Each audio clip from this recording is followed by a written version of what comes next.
कैसे आप लोग? आशा करते आप सब अच्छे होंगे, मस्त होंगे, तंदुरुस्त होंगे और अच्छे से स्टडी कर रहे होंगे। तो चलिए फ्रेंड्स, आज हम इस वीडियो में कराने वाले हैं 20 के दांत और ये बिहार बोर्ड का दिख रहा है, बिहार बोर्ड 10th और ये चैप्टर 2 है। आप देख रहे हैं कुमार एकेडमी चैनल पे और ये 20 के दांत चैप्टर 2 है गदखंड। तो इस वीडियो में हम कराएंगे ऑब्जेक्टिव क्वेश्चन जो कि मोस्ट इंपॉर्टेंट है। देखिए क्वेश्चन थोड़ा सा बहुत दिन पे आया है क्योंकि होता क्या है कि अभी यहाँ पे लाइन का प्रॉब्लम हो जाने की वजह से और पीपीटी थोड़ा सा अब देखिए बनाने की वजह से थोड़ा सा हमें समय लगा है। तो वीडियो को लास्ट तक जरूर देखिएगा और कमेंट जरूर कीजिएगा क्या दिक्कत है, क्या प्रॉब्लम है। तो प्लीज़ जो भी सवाल करना है कमेंट में जरूर कीजिएगा, ठीक है। तो चलिए यहाँ से पहला क्वेश्चन आपके सामने ये रहा। कहता है कि 20 के दांत किसके अनुसार सेन साहब के सिद्धांत के भी बदल दिया था। मतलब सेन साहब की जो 20 के जो दांत है ये किसके अनुसार, तो ये खोखा के अनुसार। क्या था? खोखा उनका एक बेटा था, लड़का था, उनके अनुसार, ठीक है। चलिए अगला क्वेश्चन आपके सामने चलते हैं। आपके सामने अगला क्वेश्चन ये है, ध्यान से देखिएगा। अगला क्वेश्चन नंबर 2 आ जाइए, कहाँ गए आपके सामने क्वेश्चन नंबर 2।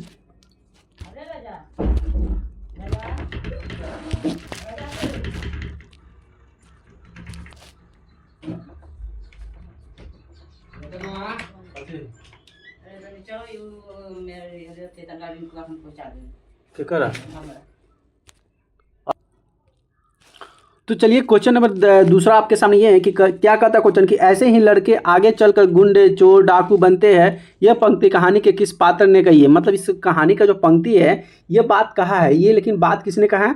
तो ये सेन साहब ने कहे हैं। किसने कहा है? तो ये सेन साहब ने कहे हैं। जो गिरधर का जो बेटे है उसी को कहता है कि ऐसे ही लड़के जो होते हैं आगे चलकर चोर, डाकू, मवाली बनते हैं, ठीक है। चलिए क्वेश्चन नंबर नेक्स्ट की तरफ चलते हैं। क्वेश्चन नंबर नेक्स्ट आपके सामने ये रहा, ये रहा, ये रहा। आ जाओ, वेरी गुड। अगला क्वेश्चन आपके सामने ये है। कहता है कि 20 के दांत के लेखक कौन है। ये 2019 में भी पूछा गया क्वेश्चन है कि 20 के दांत के लेखक कौन है। तो 20 के दांत के लेखन है नलिन विलोचन शर्मा। कौन है? नलिन विलोचन शर्मा है, ठीक है। इस क्वेश्चन नंबर 3 का इधर राइट आंसर हो जाएगा। चलिए नेक्स्ट क्वेश्चन आपके सामने ये रहा जी। चलिए एक और घूम जाइए। चलिए आ गया। अगला क्वेश्चन है, कहता है कि 20 के दांत समाज के किस वर्ग की मानसिक उजागर करती है। ये उजागर की बात कर रहा है, तो उजागर क्या करती है? तो ये मध्य वर्ग करती है। किसके करती है? मध्य वर्ग का, ठीक है। यानी कि सी इधर राइट आंसर हो जाएगा, सी फॉर कैट। चलिए नेक्स्ट क्वेश्चन की तरफ चलते हैं। नेक्स्ट क्वेश्चन आपके सामने ये रहा। क्या कहता है नेक्स्ट क्वेश्चन? ध्यान से देखिएगा। क्वेश्चन कर रहा है कि 20 के दांत कैसी कहानी है। 20 की दांत जो कहानी है ये कहानी कैसी है? क्या सामाजिक है, क्या मनोवैज्ञानिक है, धार्मिक है, या इनमें से दोनों है? तो अगर 20 की कहानी, अगर दांत की हम बात करें कहानी का, तो ये कहानी जो हो जाएगा ये सामाजिक है और मनोवैज्ञानिक दोनों पर आधारित कहानी है, ठीक है। डी फॉर डॉग सरकारी ऑप्शन हो जाएगा। चलिए नेक्स्ट क्वेश्चन की तरफ चलते हैं। नेक्स्ट क्वेश्चन आपके सामने ये रहा। आ जाइए क्वेश्चन, नेक्स्ट क्वेश्चन ये रहा। नेक्स्ट क्वेश्चन कह रहा है क्या? ध्यान से देखिएगा। कहता है कि 20 के दांत कहानी किस वर्ग के अनेक अंतर विरोधी को उजागर करती है। 20 के जो दांत है किस वर्ग के जो अंत विरोधी है उसको उजागर करती है। तो ये मध्य वर्ग करती है। किसे करती है? मध्य वर्ग को उजागर करती है, ठीक है। A for elephant, sorry A for Apple, यानी कि इधर राइट आंसर हो जाएगा। चलिए नेक्स्ट क्वेश्चन आपके सामने ये रहा। नेक्स्ट क्वेश्चन कहता है कि नलिन विलोचन शर्मा जनमत कौन सी भाषा भाषी थे। मतलब नलिन विलोचन शर्मा जो थे जन्म से ये कौन सी भाषा बोलते थे, कौन सी भाषा ये जानते थे। तो यहाँ पे आंसर है कि जन्मभाषी भाषा थे। मतलब क्या थे? संस्कृति थे, मगही थे, या पटना थे। तो ये पटना थे। कहाँ थे? जन्म से वह पटना ही में रहते थे। चलिए नेक्स्ट क्वेश्चन आपके सामने ये रहा। नेक्स्ट क्वेश्चन ध्यान से देखिएगा। क्या कहता है नेक्स्ट क्वेश्चन? नेक्स्ट क्वेश्चन है कि नलिन विलोचन शर्मा का जन्म कहाँ हुआ था। नलिन विलोचन शर्मा का जो जन्म हुआ था ये जन्म उनका पटना में हुआ था। कहाँ पे हुआ था? पटना, पी फॉर पाटलिपुत्र हुआ था, ठीक है। यानी कि सीधा राइट आंसर हो जाएगा। चलिए नेक्स्ट क्वेश्चन आपके सामने ये रहा। क्या है क्वेश्चन? ये रहा नेक्स्ट क्वेश्चन। नेक्स्ट क्वेश्चन है कि नलिन विलोचन शर्मा का जन्म कब हुआ था। नलिन विलोचन शर्मा का जो जन्म था ये कब हुआ था? तो ये उनका जन्म जो हुआ था 1916 में हुआ था। कब हुआ था? 1916 में, ठीक है। यानी कि डी द राइट आंसर हो जाएगा। चलिए नेक्स्ट क्वेश्चन देखते हैं। नेक्स्ट क्वेश्चन क्या कहता है? ये रहा नेक्स्ट क्वेश्चन आपके सामने। कह रहा है कि नलिन विलोचन, क्या है कि नलिन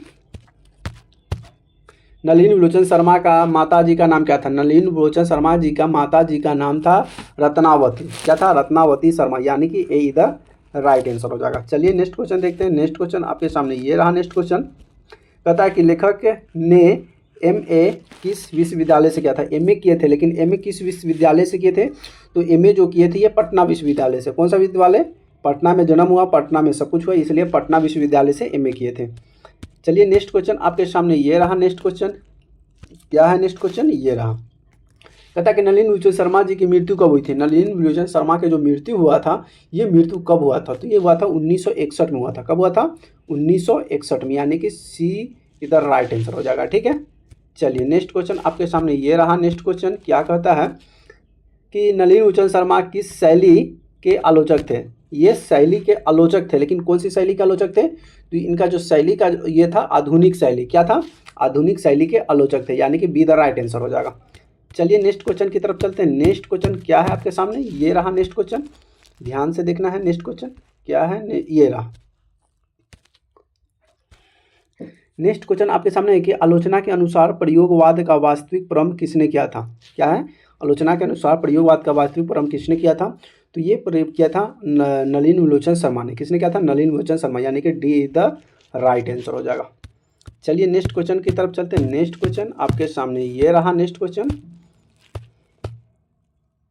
कहता है कि नलिनी विलोचन शर्मा जी का पिताजी का नाम क्या था? नलिनी विलोचन शर्मा जी के पिताजी का नाम था राम अवतार शर्मा। क्या था? रामावतार शर्मा।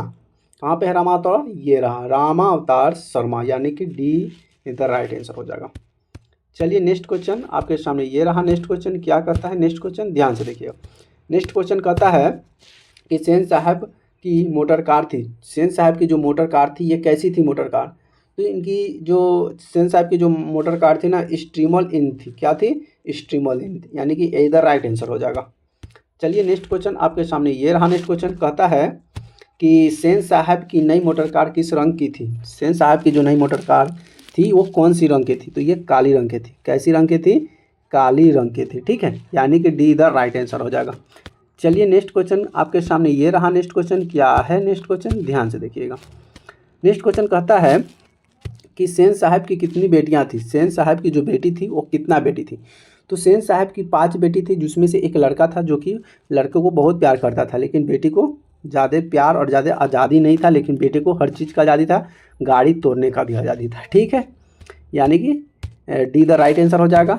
चलिए नेक्स्ट क्वेश्चन आपके सामने ये रहा। नेक्स्ट क्वेश्चन कहता है कि किसके मोटर की चमक दमक में कोई खतरा नहीं था? किसकी मोटर में? अगर मोटर की बात करें तो ये सेन साहब के पास ही मोटर था। तो सेन साहब की मोटर में चमक दमक का खतरा नहीं था अपनी पुत्रियों से, बेटियों से, क्योंकि बेटी तो भाई उसको आज़ादी नहीं दिया गया था चीज़ चलाने का, करने का, लेकिन बेटे को आज़ादी दिया गया था। और बेटा लोग फांदर भी था, एकदम तोड़ मरोड़ करने वाला था, इसलिए बेटा से उसको डर था, लेकिन बेटी से डर नहीं था। चलिए नेक्स्ट क्वेश्चन आपके सामने ये रहा। नेक्स्ट क्वेश्चन क्या कहता है? सेन साहब की पुत्री में से एक थी। अब सेन साहब की पुत्री में से एक कौन सी पुत्री थी? तो एक पुत्री थी आरती। क्या थी? आरती थी। ठीक है, यानी कि इधर राइट आंसर हो जाएगा। चलिए नेक्स्ट क्वेश्चन आपके सामने ये रहा। कहता है कि सेन साहब खोखा को क्या बनाना चाहते थे? सेन साहब जो थे ना खोखा को बनाना चाहते थे, लेकिन क्या बनाना चाहते थे? तो वो इंजीनियर बनाना चाहते थे। अब वो कुछ चीज़ का तोड़ मरोड़ देता था। अब उनको लगता था कि मेरा बेटा इंजीनियर बनेगा। अब तोड़ फोड़ देना तो बच्चों की आदत होती है खेल कूद में, इसीलिए उनको लगता था कि मेरा बेटा क्या बनेगा? इंजीनियर बनेगा। ठीक है, यानी कि डी द राइट आंसर हो जाएगा। चलिए नेक्स्ट क्वेश्चन आपके सामने ये रहा।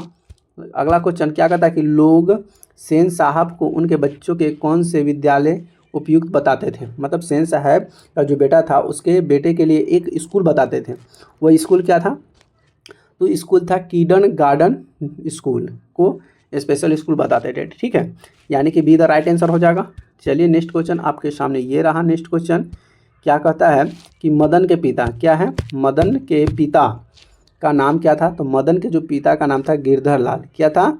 ये गिरधर लाल था। ठीक है, और सेन साहब के यहाँ काम करता था, और काम करने के दौरान गिरधर का बेटा जो है मदन कभी कभी जाता था और उसके साथ थोड़ा सा खेलता होता था, लेकिन एक दिन क्या करता है कि मदन दांतें तोड़ देता है। चलिए अगला क्वेश्चन है कि दुर्लित का शब्द है, दुर्लित का शब्द क्या होता है? तो दुर्लित का शब्द अगर हम बात करें तो दुर्लित का शब्द होता है लाल प्यार में बिगाड़ देना। तो ये अधिकतर जो होता है ना माँ ही होती है जो अपने बेटे को लाड़ प्यार में बिगाड़ देती है, कुछ पिता भी होते हैं। तो यहाँ पे सेन साहब अपने बेटे को लाड़ प्यार में पूरा उसको मतलब बिगाड़ ही देते हैं, किसी को मार देना, गाड़ी तोड़ देना, तो ये बिगाड़ देते हैं। ठीक है, अगला क्वेश्चन आपके सामने ये रहा कि नलिन विलोचन शर्मा की स्कूल की पढ़ाई कहाँ हुई थी? नलिन विलोचन शर्मा जो थे वो अपनी स्कूल की जो पढ़ाई थे वो स्कूल की पढ़ाई कहाँ किए थे? तो स्कूल की वो पढ़ाई जो किए थे ना अपना पटना हाई स्कूल से किए थे। लेकिन यहाँ पे पटना हाई स्कूल नहीं, ये कॉलेजिएट स्कूल था। क्या था? पटना कॉलेजिएट स्कूल से वो अपनी पढ़ाई कंप्लीट किए थे। ठीक है, डी द राइट आंसर हो जाएगा। चलिए नेक्स्ट क्वेश्चन आपके सामने ये रहा। नेक्स्ट क्वेश्चन क्या कहता है कि मदन क्या है कि मदन ने कासू को कितने दांत तोड़ दिए? अभी हम बताए हैं कि मदन ने कासू के दांत तोड़ दिया, कितना था? 2 दांत देता है। क्या है? मदन भाई एकदम मीडियम परिवार का, मध्य परिवार का लड़का था, और कासू जो था वो भाई बड़े परिवार का लड़का था, और ये मीडियम परिवार के खाया पिया पुष्ट था, और मदन को मारता है और 2 दांत धो के भसका देता है, 2 दांत तोड़ देता है। तो सोच लो कितने ताकत होते हैं। अगला है कि खोखा किसको कहा जाता है? खोखा जो है, खोखा किसको कहते हैं? खोखा की अगर बात करें तो खोखा कहा, इसमें जो कहानी में खोखा कह रहा है ना, ये कासू को कह रहा है। किसको कह रहा है? कासू को। ठीक है, खोखा कह रहा है। चलिए नेक्स्ट क्वेश्चन आपके सामने ये रहा। नेक्स्ट क्वेश्चन क्या कहता है कि विष के दांत कहानी ली गई है। विष की दांत जो है कहानी ये ले गई है, किस चीज़ से ले गई है? तो ये लिया गया है विष के दांत तथा अन्य कहानी संग्रह से लिया गया है, यानी कि बी द राइट आंसर हो जाएगा। चलिए नेक्स्ट क्वेश्चन आपके सामने ये रहा। नेक्स्ट क्वेश्चन क्या कहता है कि सेन साहब का मित्र क्या था? सेन साहब के जो मित्र थे वो मित्र क्या थे? तो सेन साहब का जो मित्र था ना, उनका एक मित्र था जिस मित्र था पत्रकार। क्या था? पत्रकार था, यानी कि सी द राइट आंसर हो जाएगा। चलिए नेक्स्ट क्वेश्चन आपके सामने ये रहा। नेक्स्ट क्वेश्चन क्या कहता है? नेक्स्ट और आखिरी क्वेश्चन आपके सामने ये है। क्वेश्चन कहता है कि गिरधर लाल कौन था? यहाँ पे कासू के पिता, मदन के पिता, रजनी के पिता, शेफाली के पिता। आपका इसका जवाब जो है, आपका इसका जवाब कमेंट में देना है। क्या करना है? इसका जवाब आपको कमेंट में देना है, और देखते हैं कितने बच्चे इसका आंसर सही जवाब दे पाते हैं। जो बच्चे सही जवाब देंगे उसके लिए हमारे तरफ से फ्री में नोट्स दिया जाएगा, उसे नोट्स देंगे। ठीक है, तो देखते हैं कौन बच्चा इसको सही जवाब देता है। ठीक है, तो चलिए फ्रेंड्स, वीडियो को करते हैं यहीं तक। 30 क्वेश्चन कराए हैं जो कि मोस्ट इंपॉर्टेंट क्वेश्चन थे। अगर वीडियो अच्छी लगे तो वीडियो को एक बार लाइक जरूर कर दीजिएगा, और चैनल को सब्सक्राइब नहीं किया तो चैनल को सब्सक्राइब जरूर कर दीजिएगा। अपने दोस्तों फ्रेंडों के साथ भी शेयर जरूर कर दीजिएगा। फिर मिलेंगे नए वीडियो में नए टॉपिक के साथ, तब तक ले जय हिंद, वंदे मातरम।